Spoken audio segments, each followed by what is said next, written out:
Hello, hello, everybody. This is Jacob Patrick, and welcome back to Posey Mom's Probiotic Podcast. I'm here with Kefir Daddy, and we're trying a little bit different format today. First of all, we have cameras in front of us, and the format will change in that we're just going to ask one question per video. And that way, the videos will kind of be indexed, easier to find later if you're looking for a specific question.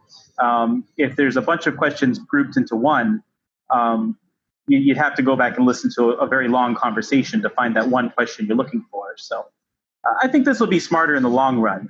The last episode, we ended up going back and dividing it out into individual questions, and that's just, it's more work, and this way it's prepackaged the way people want it. So you ready to go, Kefir Daddy? I'm ready. All right. So let's talk about our question for the day. Comes from a customer named Dan.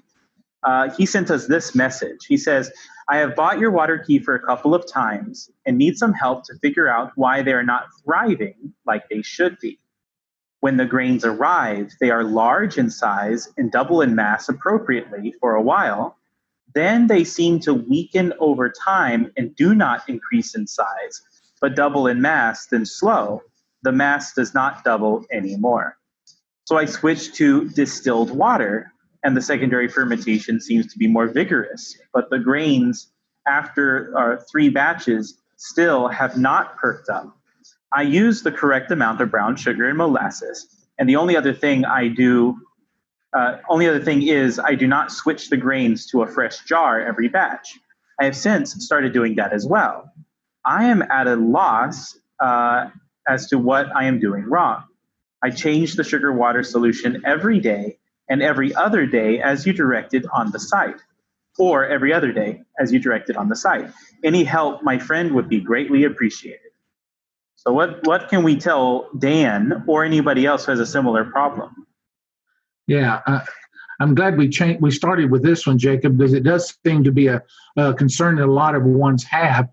And first of all, the first thing I see is it says they stop producing over time. What happens is it's just like anything. Sometimes they need to rest. So what I've done, and we recommend, is about maybe every 2 or 3 weeks, depending on how they grow. You can put them in strong sugar water, put them in the refrigerator, and literally let them rest for a week with them in a covered container. And what that does is that helps to revitalize them, literally, like it says, let them rest. And that seems to let them grow again. It may take just like a couple of times to get them started going again. But if you do this on a regular basis, Jacob, it really helps the water kefir grains to stay healthy. Now, something else I've seen here, and I've heard others say the same thing. He says, I switched to distilled water. We got to remember that distilled water means they've taken all the minerals out.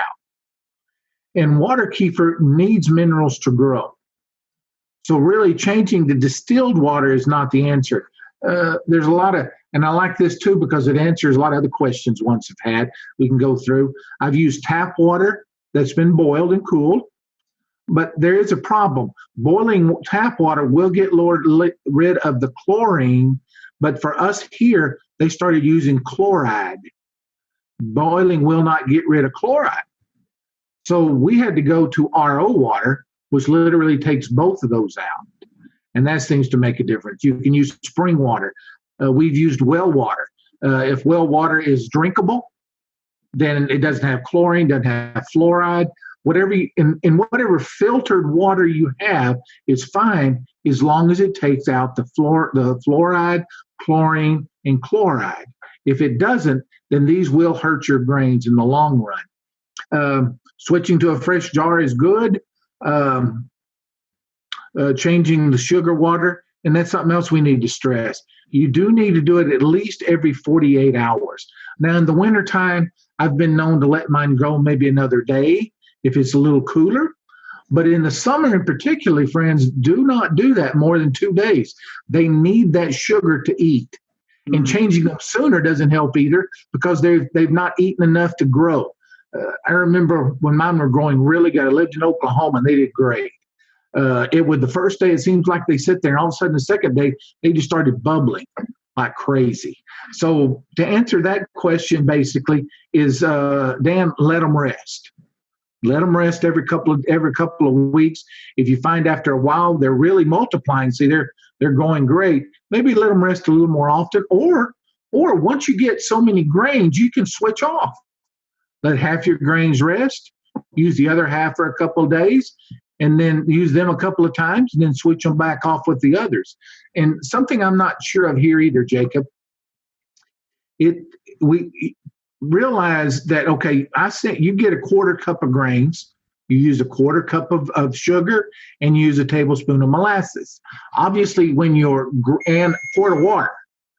So whenever your grains double the water, double the sugar, and double the molasses, or take half your grains out. So it was a good one to start this kind of conversation on, because there's so much that hopefully that answered for our customers. Yeah, that's great. I also want to say just kudos to Dan for taking the time to experiment. We really stress that these are living things, these cultures, and depending on their environment, any little thing could help them or hurt them. It's not an exact science. And so having that sort of attitude to experiment and try out different things is a really great idea. It's not something manufactured in a factory where you just follow the instructions to the T, and it just will always work exactly the same every time. Having that kind of, like a gardener, they water plants more sometimes, less sometimes. They look at their plants, they listen to their plants, so to speak, and experiment with different things to see what really helps their particular garden. And every environment is different. And I'll just give you an example. I got a text the other day or an email. Person had ordered some water kefir, and they said they wanted to cancel because research they read said molasses is bad for water kefir. And just on the very next email, they said, "Oh well, I just read where molasses is good for water kefir." So, friends, you ask us what we'll do. This is what we have found over the years. We've been doing it. It works for us. You simply might find something that works better. And you know what? If you do, send it to us, and we'll be glad to include it in one of our podcasts.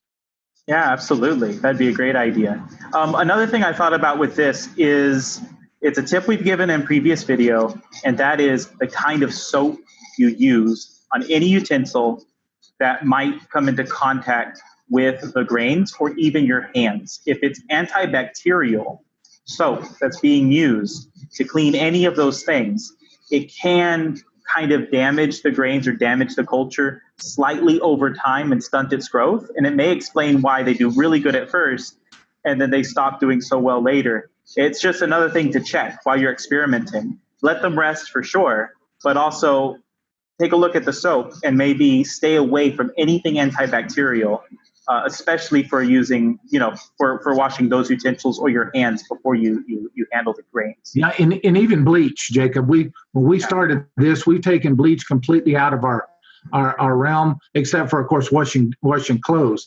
But if you're wanting to wash and disinfect, since you're talking about that, there's a lot of that soap that is not antibacterial. Vinegar. Vinegar is really good in cleaning, and it doesn't hurt the little critters. Yeah, great. All right, so that's it for today. That's a great question. Hope we answered it for you, Dan, and anyone else who's looking for that answer, be sure to... Sorry, my phone was ringing.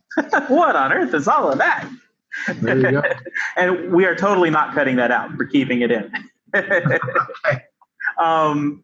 What was I saying? Oh, be sure to subscribe to our YouTube channel, or if you're listening on the podcast, keep listening in there. We're going to have more regular questions like this, perhaps even daily is what we're kind of aiming for. So if you still have a question or you still want to learn more, check in tomorrow, and we'll definitely have more great things for you. And of course, you can go to posymom.com. If I'm smart, I'll have that at the bottom of the screen this entire time, I think. But go to posymom.com if you want more information. We have complete guides and instructions there. We have pictures there. And of course, that's where you can also order fresh cultures for water kefir, milk kefir, kombucha, tea, and even kits get you started in growing those if you're interested, or if you want to get a friend of yours into getting into growing those things. Yeah, right. my rice is ready, Jacob. Can we? Yes. Okay, we're done. Thank you very much. Talk to you tomorrow. Bye. Bye-bye.